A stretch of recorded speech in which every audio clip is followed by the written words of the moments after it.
بسم الله الرحمن الرحيم. اهلا ومرحبا بكم اعزائي المشاهدين، مشاهدي ومتابعي قناه كره لوكر. مشاهدي ومتابعي قناه كره لوكر من جميع انحاء العالم. كما عودناكم عن اهم وابرز التفاصيل والتقارير عن لاعبين كره القدم واهم المعلومات. النهارده هنتكلم عن منصور الشمري. هنتكلم عن اهم المعلومات عن اللاعب منصور الشمري. اسمه كامل منصور حمدان رضا الشريفي الشمري. منصور الشمري ولد 21 أغسطس عام 2000.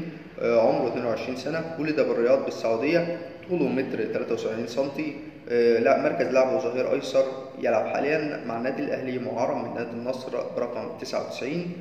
أما عن مسيرته الشبابية كانت مع نادي النصر الرياضي. أما عن مسيرته الاحترافية عام 2020 كانت مع نادي النصر، وأيضا لعب مع نادي الطائي إعارة عام 2020-2021. بشكركم أعزائي المشاهدين، وأتمنى دايما إنكم تتابعونا باستمرار وتشتركوا في القناة وتفعلوا زر الجرس عشان يوصلكم منا كل حصري وجديد عن أخبار الكرة العالمية والمحلية. والسلام عليكم ورحمة الله وبركاته.